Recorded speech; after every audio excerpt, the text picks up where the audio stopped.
Welcome back to কুয়েলার্স health and nutrition tips চ্যানেলে সকলকে স্বাগত জানাচ্ছি আমার কুয়েলার্স হেলথ অ্যান্ড নিউট্রিশন টিপস চ্যানেলে।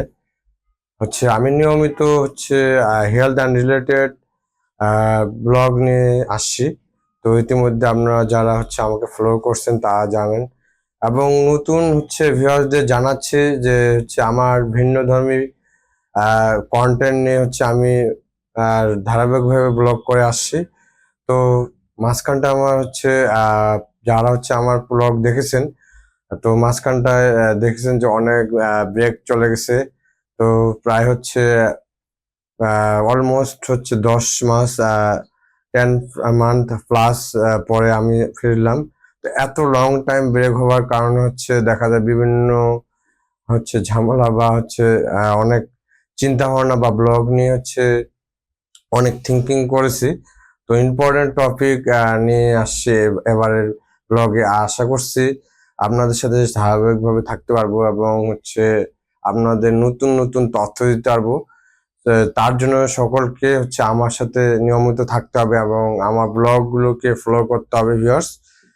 তো আজকে যে কি কারণে মস্তিষ্কের স্মৃতিশক্তি কমে বা হ্রাস পায়, তো এই বিষয় নিয়ে আলোচনা করছি। ইম্পর্টেন্ট একটা টপিক। তো আমরা দেখা যায় অনেকে জানি না, অনিয়ম করি।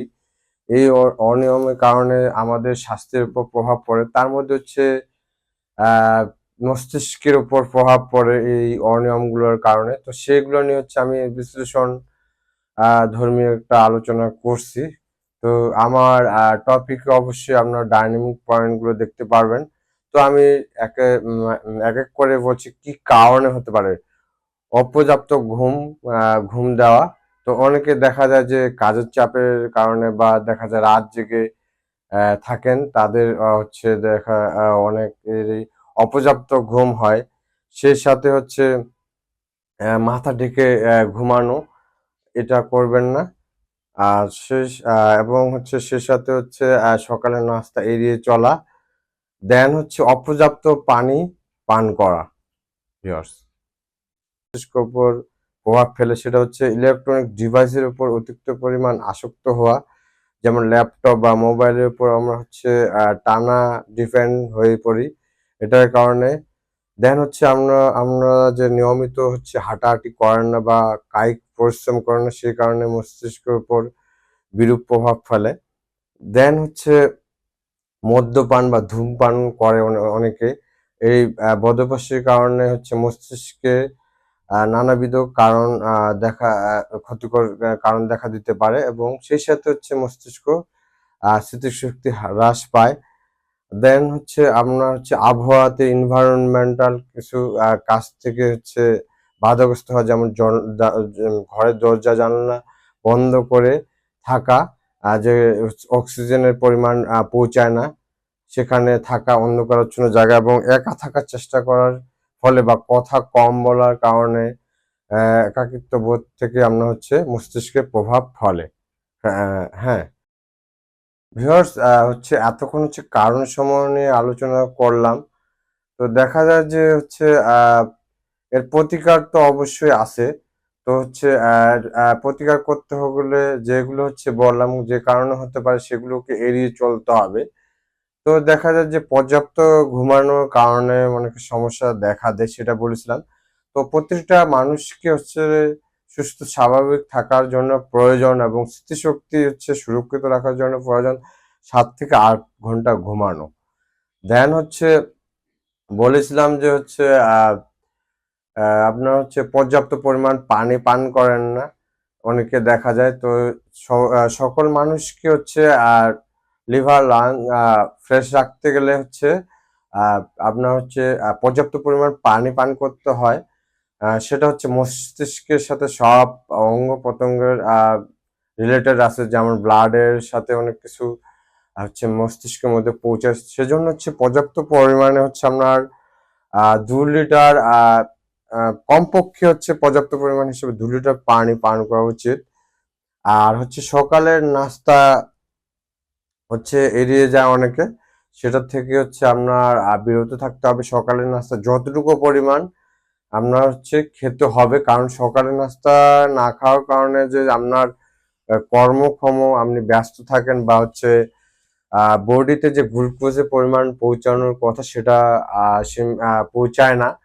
সে কারণে হচ্ছে মস্তিষ্কের উপর প্রভাব পড়লে মেজাজ খিটখিটে হতে পারে। দেন হচ্ছে অনেকে হচ্ছে মাথা ঢেকে ঘুমান, এটা করা থেকে বিরত থাকতে হবে। তো মাথা ঢেকে ঘুমানোর কারণে দেখা যায় যে কার্বন ডাইঅক্সাইডের পরিমাণ হচ্ছে দেখা যায় পরিমাণ বেড়ে যায়। আপনার হচ্ছে যখন মাথা ঢেকে ঘুমাবেন তখন হচ্ছে দেখা যায় আপনার অক্সিজেনের পরিমাণ আপনার করতেছে না, আপনার আপনি অক্সিজেনের কাছাকাছি থাকতে পারছেন না বা অক্সিজেন পৌঁছাচ্ছে না ঠিক মতো। আর সে জায়গা হচ্ছে কার্বন ডাইঅক্সাইডের পরিমাণ বেড়ে যাচ্ছে। এই কারণে হচ্ছে মস্তিষ্কের উপর প্রভাব ফেলে। দেন হচ্ছে ইম্পর্টেন্ট বিষয় মদ্যপান ও ধূমপান অনেকের অভ্যাস, ম্যাক্সিমাম মানুষ এটা করে থাকে। এই বদভ্যাসের কারণে মানে দিনে দিনে হচ্ছে আপনার হচ্ছে আপনি নিজেও বুঝতে পারবেন না মস্তিষ্কের উপর প্রভাব ফেলছে এই ধূমপান বিশেষত এবং মদ্যপান। এ থেকে আপনার হচ্ছে এক কথায় মাদক সেবন আরো সেদিন পরে এগুলো থেকে আপনার বিরত থাকতে হবে। মাদকাসক্ত মানুষ আপনারা জানেন যে মস্তিষ্ক বিকৃত হয় এই কারণে। দেখেন হচ্ছে ভিউয়ার্স, কায়িক শ্রম পরিশ্রম করতে হবে, যে কায়িক পরিশ্রমের কারণে মস্তিষ্কের উপর প্রভাব ফেলে।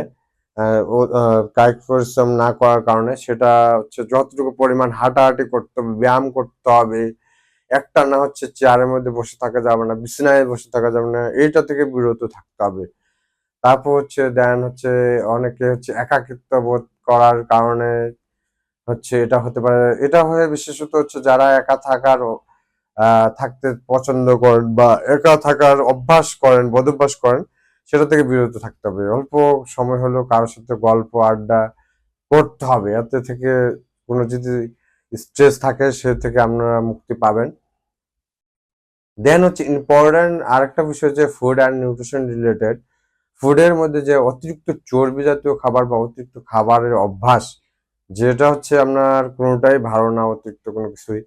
তো এটার উপর হচ্ছে মস্তিষ্কের উপর প্রভাব ফেলে। অনেকে মোটার লোক মানুষ, তারা হয়তো বা মস্তিষ্কে এর জন্য হচ্ছে এটার মানে মোটা হওয়ার কারণে দেখা যায় যে স্বাভাবিক কাজকর্ম থেকে দূরে থাকতে হয়। তো সেটা মস্তিষ্কে পড়ে এবং রুগ্ন ব্যক্তিরাও অতিরিক্ত কম খাওয়ার কারণে নিউট্রিশনাল ফুড খেতে হবে, শাকসবজি। এটা না খাওয়ার কারণেও হতে পারে ভিউয়ার্স। তারপর হচ্ছে ইলেকট্রনিক্স ডিভাইস যেমন মোবাইল বা ল্যাপটপে অনেকে আসক্ত। দেখা যায় টানা ঘন্টার পর ঘন্টা করছেন মোবাইল বা ইলেকট্রনিক্স ডিভাইসের উপর থাকছেন। হ্যাঁ, তারপর হেডফোনের উপর আসক্ত হওয়ার কারণে অতিরিক্ত ভলিউমের ডেসিবেলে গান শোনার কারণেও মস্তিষ্কের উপর প্রভাব ফেলে ভিউয়ার্স। তো হচ্ছে আজকে হচ্ছে আমার এই ইম্পর্টেন্ট ব্লগ। তো হচ্ছে আমি আশা করছি আপনাদের গুরুত্বপূর্ণ তথ্য দিয়ে উপকৃত আহ, হতে পেরেছেন, উপকার করতে পেরেছি। তো আজকে এই পর্যন্ত শেষ করছি। Tata, bye bye. সামনে ব্লগে দেখা হবে। এই পর্যন্ত ভালো থাকবেন।